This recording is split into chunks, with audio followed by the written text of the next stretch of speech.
Christmas के इस विशेष पर्व पर आप सबका हृदय से स्वागत है। सृष्टिकर्ता के सृष्टि पर आगमन के जश्न में आप सबका स्वागत है। मुझे और आपको जीवन देने वाले जीवनदाता के इस धरा पर उतर आने पर आप सबका स्वागत है। संसार के अंधकार में स्वर्ग के प्रकाश को प्रकाशित करने वाले प्रकाशक के सम्मान में आप सबका स्वागत है। पाप के श्राप और मृत्यु के महाअभिश्राप को ध्वस्त करने वाले मृत्युंजय के इस संसार में अवतरण पर आपका स्वागत है। घृणा के बदले प्रेम, संहार के बदले क्षमा, झूठ के बदले सत्य, पाप के बदले पुण्य, अधर्म के बदले धार्मिकता, श्राप के बदले आशीष और मृत्यु के बदले अनंत जीवन के उपहार के नए मूल्यों को परिभाषित कर उन्हें अपनी जिंदगी में दिखाने वाले राजाओं के राजा और प्रभुओं के प्रभु हमारे प्रभु यीशु मसीह की आराधना के इस विशेष कार्यक्रम में आपका हृदय से स्वागत और अभिनंदन है। यह क्रिसमस हम सब के लिए सार्थक और अनंत आशीष का कारण बन सके, यही इस कार्यक्रम का अभिप्राय है। आइए हम उस महान पुनरुत्थित जीवित सर्व सामर्थी परमेश्वर की महिमा और स्तुति में कुछ गीत सुन लेंगे।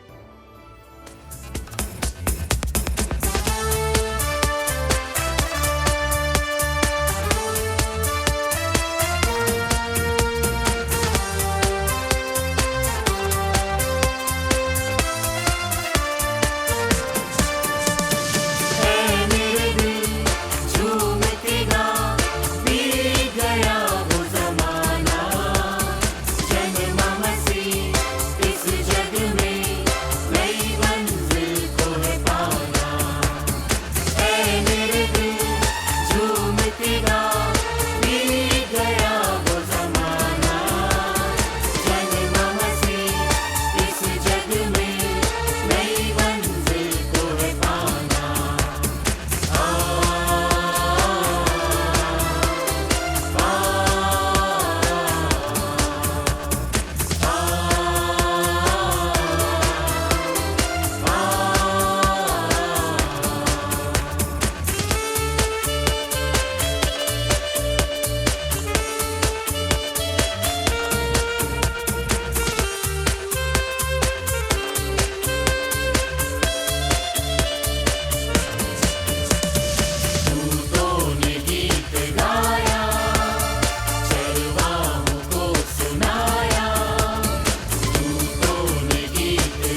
को करके दफन।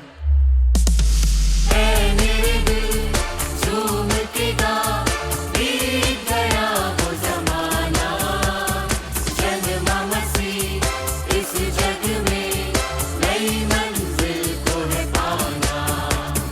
ऐ मेरे दिल झूम के गा, बीत गया वो जमाना, जन्मा मसीह इस जग में, नई मंजिल को है पाना।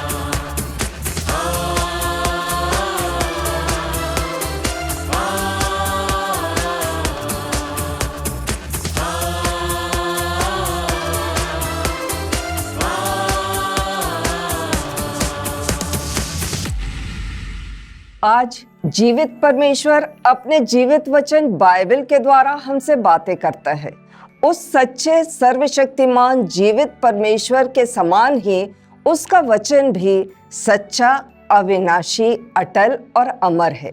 इसमें मनुष्य के जीवन, मृत्यु और अनंत से जुड़े सभी प्रश्नों के सही और तर्क संगत उत्तर समाहित हैं। इसमें जीवन की हर परिस्थिति के लिए प्रेरणा, सामर्थ्य और आशा है।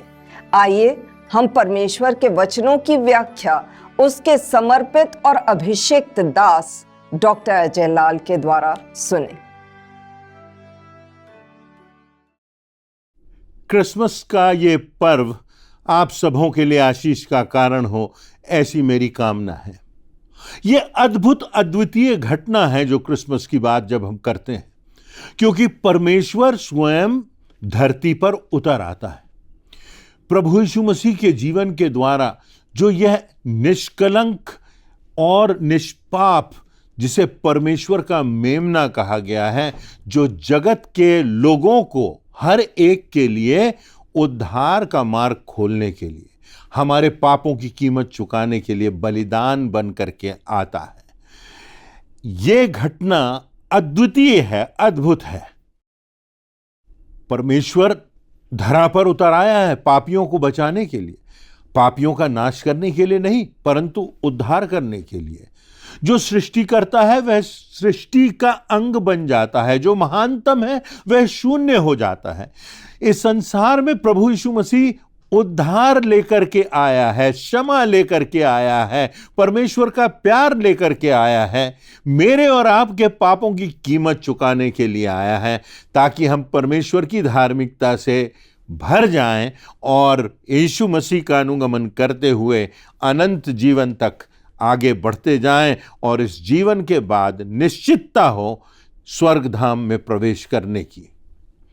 ये कोई कहानी नहीं, ये कोई परिकल्पना नहीं, परंतु ऐतिहासिक सत्य है, ऐतिहासिक तथ्य है जिसके प्रमाण है।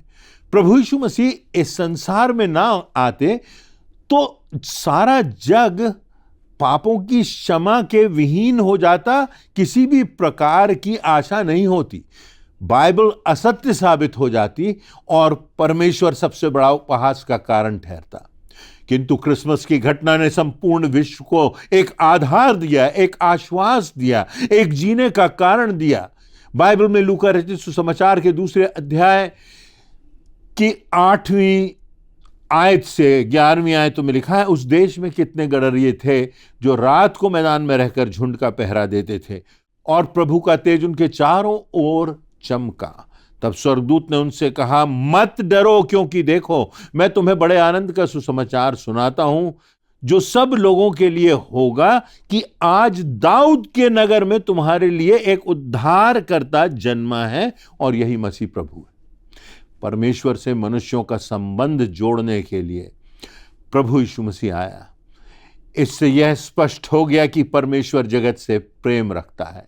हर एक व्यक्ति को परमेश्वर चाहता है कि वो बचाया जाए, वो अनंत जीवन पाए, वो उद्धार पाए, और परमेश्वर से उसका व्यक्तिगत संबंध हो, एक ऐसा संबंध जो संतान का पिता से होता है। ऐसी आस्था, ऐसी आशा और ऐसे विश्वास का संदेश क्रिसमस का संदेश है। गौशाले से राजमहलों तक, चरवाहों से विद्वानों तक, आकाश में पृथ्वी के एक छोर से लेकर दूसरे छोर तक एक सुसंदेश है, एक अच्छा संदेश है, एक आशा का संदेश है, एक ऐसा संदेश है जो हर किसी के लिए इस क्रिसमस के संदेश से परमेश्वर हमको क्या बताना चाहता है, कौन सी शिक्षा देना चाहता है। परमेश्वर के उद्देश्य के परिप्रेक्ष्य में हम इस क्रिसमस की घटना को देखेंगे। पहली बात तो यह कि परमेश्वर की योजना अद्वितीय है, बेमिसाल है। यदि हम क्रिसमस के ऐतिहासिक दृश्य को देखें तो हम पाते हैं कि शासन की बागडोर हेरोदेस राजा के हाथ में है और संसार में जनगणना हो रही है। सब तरफ व्यस्तता है, लंबी यात्राएं हैं, लंबी कतारें हैं। कोई जंगलों में पैदल यात्रा कर रहा है, कोई जानवरों की सवारी कर रहा है, कस्बों में भीड़ भाड़ है, शोरगुल है। राजा ने आज्ञा निकाली है कि सबके नाम लिखे जाएं, जनगणना हो। जीवन कठिन हो गया है और ऐसी परिस्थितियों में जब सब तरफ अस्त व्यस्तता दिखाई देती है, जब शासन निरंकुश हो गया है, जब एक भ्रष्टाचारी के हाथों में संसार की एक बड़ी शक्ति आ गई है, ऐसे राजा के हाथ में जो किसी को भी मरवा डाल सकता था, जो उसके खिलाफ आवाज उठाते थे उनकी गर्दन कलम हो जाती थी, जो उस पर शंका व्यक्त करते थे उनके मुंह बंद हो जाते थे। किसी बात से उसको भय नहीं था, परमेश्वर उसके जीवन में कहीं नहीं था। वो तो राजा था और सब प्रकार के अन्याय से, अव्यवस्था से वो शासनकाल भरा हुआ था। भ्रष्टाचार व्याप्त था। टूटते हुए स्वर, कांपते हुए हाथ, धुंधलाती हुई नजर, जिंदगी के बोझ से झुकी हुई कमर, बढ़ता हुआ अंधेरा, सनसनाहट के साथ हवा के झोंकों के तूफानी तेवर, ये सब चल रहे थे जो आज हमारे संसार में दिख रहे हैं हर तरफ, अनेक देशों में। परमेश्वर ने अपने कुछ विश्वास योग्य लोगों को अवसर दिया, उनको बढ़ाया और उनके माध्यम से अपने महान उद्धार के कार्य को किया, यह बताने के लिए कि परमेश्वर खामोश नहीं है। परमेश्वर आदि से है, परमेश्वर अतीत में सक्रिय है, परमेश्वर वर्तमान में सक्रिय है और परमेश्वर अनंत काल के लिए सक्रिय है। और तब एक छोटे से स्थान में, साधारण से परिवार में, एक साधारण सी युवती को संदेश मिलता है और यह संदेश उस युवती के लिए उत्साहजनक नहीं था, क्योंकि वो स्त्री कुंवारी थी और उससे कहा गया कि तू गर्भवती होगी और परमेश्वर की सामर्थ से ये सब होगा। बाइबल में लूका के पहले अध्याय की 30वीं आयत और उसके आगे लिखा है, स्वर्गदूत ने मरियम से कहा, मत डर, क्योंकि परमेश्वर का अनुग्रह तुझ पर हुआ है और तू गर्भवती होगी और तेरे एक पुत्र उत्पन्न होगा, तू उसका नाम यीशु रखना, क्योंकि वह अपने लोगों को, संसार के लोगों को उनके पापों से बचाएगा। उस युवती की ओर जो कुंवारी थी, उस पर उंगलियां उठाई गई होंगी, उस पर तंज कसे गए होंगे, उसके चरित्र पर कालिख पोती गई होगी, परंतु उसने परमेश्वर की योजना को स्वीकार कर लिया और उसने कहा, मैं तो परमेश्वर की दासी हूं, मैं तो प्रभु की दासी हूं, उसके योजना के अनुसार जो कुछ हो उसके लिए सहने के लिए मैं तैयार हूं। यूसुफ एक साधारण सा इंसान था जो सांसारिक पिता के रूप में इस संसार में, इस चित्र में, इस इतिहास की घटना में आता है।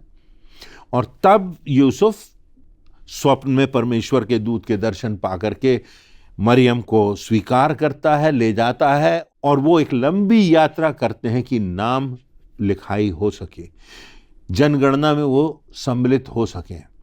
और तब वो लंबी यात्रा के बाद उनको सराय में जगह नहीं मिलती, तो गौशाले की चरनी में प्रभु यीशु मसीह का जन्म होता है।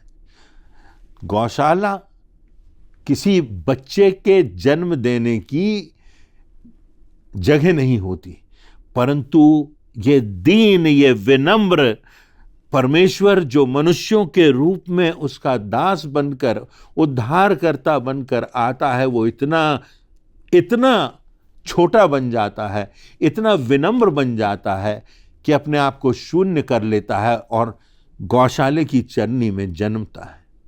जो सृष्टि करता है वह स्वयं सृष्टि बन जाता है। जो मालिक है वह दास का स्वरूप धारण कर लेता है, जो सर्वोच्च है वह अपने आप को शून्य कर देता है। परमेश्वर की योजना अद्वितीय है, बेमिसाल है। अब घटनाक्रम कुछ बेहतर नहीं होते, जिससे हम ये भी सीखते हैं कि परमेश्वर की जो योजना होती है, जो दूसरी बात हमें स्मरण रखना है वो यह कि वह विरोधों से भरी होती है, वह अप्रत्याशित होती है, वह बहुत से सतावों से होकर के गुजरने की होती है, वह सताव से भरी हुई होती है और अन्याय से भरी हुई होती है। जब हेरोदेस राजा को पता चलता है कि एक राजाओं का राजा पैदा होने वाला है, क्योंकि शास्त्रों में लिखा है, भविष्यवाणी की गई है, और उसके भविष्यवक्ता उसको बता देते हैं कि एक राजाओं का राजा और प्रभुओं का प्रभु जन्मने वाला है, तो हेरोदेस विचलित हो जाता है और एक राजाज्ञा निकाल देता है कि 2 वर्ष से छोटे सब बच्चों को मरवा दिया जाए, हत्या कर दी जाए। क्या आप कल्पना कर सकते हैं कि रात में सिपाही आते हैं तलवार लेकर के, और अगर आपका बच्चा 2 वर्ष से कम का है उसकी हत्या कर दी जाए? और प्रभु यीशु मसीह को किसी प्रकार उस स्थान से परमेश्वर की आवाज सुनकर मरियम और यूसुफ दूसरे देश में ले जाते हैं, रातों रात यात्रा करते हैं छुपा करके बच्चे को, उसको बचा करके।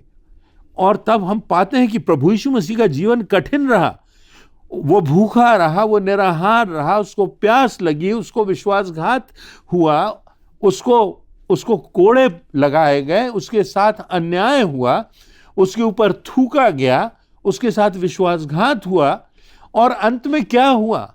उसको मार डाला गया।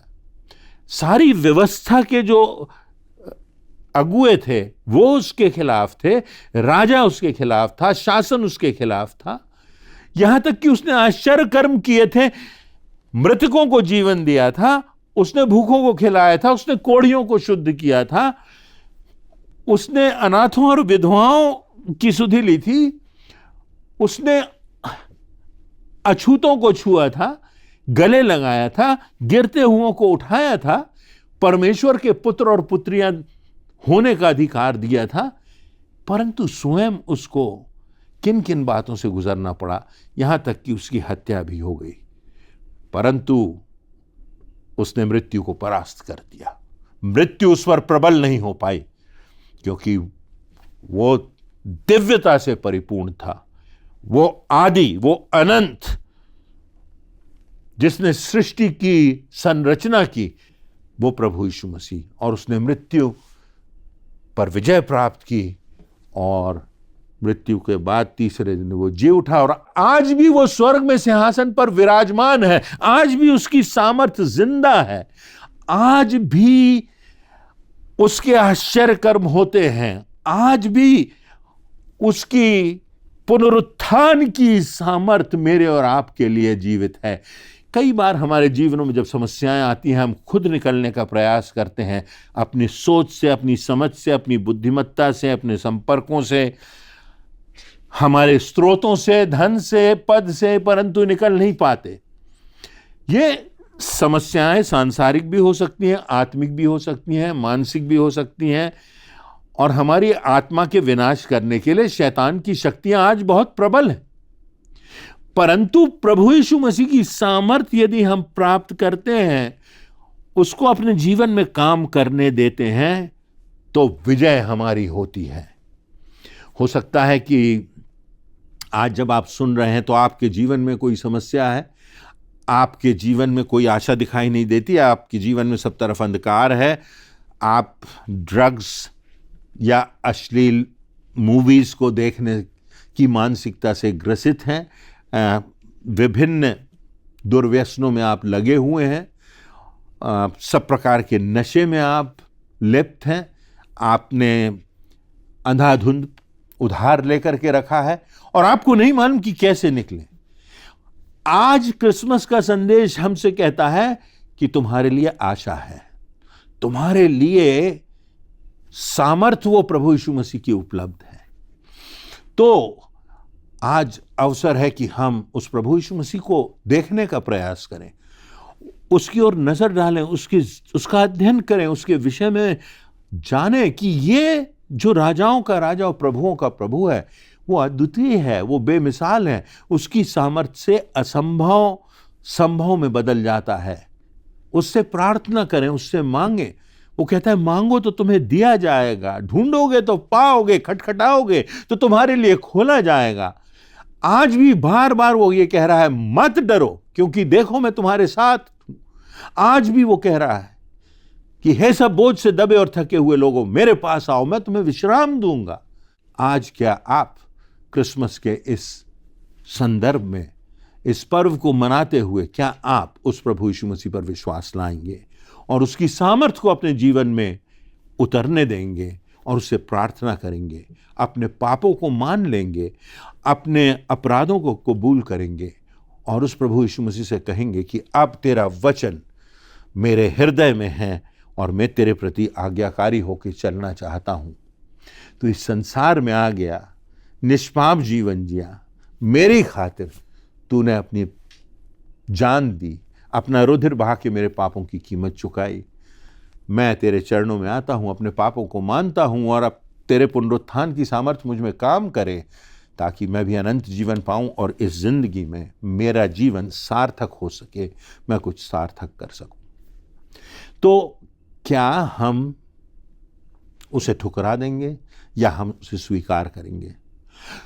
इस घटना में ज्योतिषी हैं जो कि बहुत दूर हैं इस घटना से, और उन्होंने शास्त्रों का अध्ययन किया है और उनको एक अद्भुत तारा दिखाई देता है जो इस बात को बताता है कि राजाओं का राजा और प्रभुओं का प्रभु जन्मा है। और वो तुरंत उस पर विश्वास करके उस तारे की अगुवाई में चले जाते हैं, अपना घर बार छोड़कर, सब कुछ छोड़ करके, क्योंकि वो आज्ञाकारी हैं परमेश्वर के प्रति, और एक लंबी यात्रा करते हैं और रेगिस्तानों से गुजरते हैं, मरुभूमि से गुजरते हैं, सब प्रकार की यातनाएं सहते हैं, भूख प्यास सहते हैं, परंतु चले जाते हैं क्योंकि वो जानते हैं कि राजाओं का राजा, प्रभुओं का प्रभु जन्मा है, और जा करके उसको दंडवत करते हैं और उत्कृष्ट भेंटें चढ़ाते हैं।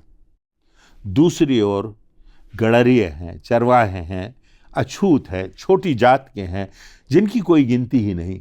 जब स्वर्गदूत उनसे कहता है कि तुम्हारे लिए उद्धारकर्ता जन्मा है, तो वे चले जाते हैं और तब आज्ञाकारिता से वे बालक राजा के दर्शन करते हैं, और तब वो कहते हैं कि सारे संसार का उद्धारकर्ता जन्मा है। जो ज्योतिषी हैं, जो विद्वान हैं, ये आते हैं और ये नमन करते हैं, अपनी भेंटों को चढ़ाते हैं। आज हमारे जीवन में हम कौन सा रास्ता अख्तियार करेंगे? हेरोदेस राजा का रास्ता जो सांसारिक है, जिसमें भौतिक आकर्षण है, जिसमें पद है, प्रतिष्ठा है, परंतु अंत में अनंत विनाश है। या गडरियों का रास्ता, ज्योतिषियों का रास्ता, जो विनम्रता का रास्ता है, जो गवाही का रास्ता है, जो आज्ञाकारिता का रास्ता है, जो विनम्रता का रास्ता है, अपने जीवन को उसके चरणों में समर्पित करने का रास्ता है। वो प्रभु यीशु मसीह आज इस क्रिसमस पर मुझसे और आपसे कह रहा है कि मेरे पास आओ, मैं तुम्हें विश्राम दूंगा, मेरे पास आओ, मैं तुम्हें जीवन दूंगा, मेरे पास आओ, मैं सत्य को प्रकट करूंगा, मेरे पास आओ, अनंत जीवन की राह की दिशा तुम्हें दिखलाऊंगा। हम क्या उस प्रभु यीशु मसीह के इस आमंत्रण को स्वीकार करते हैं या नकार देते हैं? यह हमारा निर्णय है, और यही क्रिसमस की घटना का संदेश मेरे और आपके लिए आज भी जीवंत बना हुआ है। इससे मुझे और आपको चुनौती मिले और हम एक निर्णय करके इस प्रभु यीशु मसीह के जन्म दिवस में शामिल हों, परंतु वास्तव में अपने हृदय को विनम्रता की चरनी बनाते हुए उस राजा को अपने हृदय में राज्य करने दें। यह हमारा निर्णय है। परमेश्वर इन वचनों से आप सबों को बहुत आज से आशीष दे।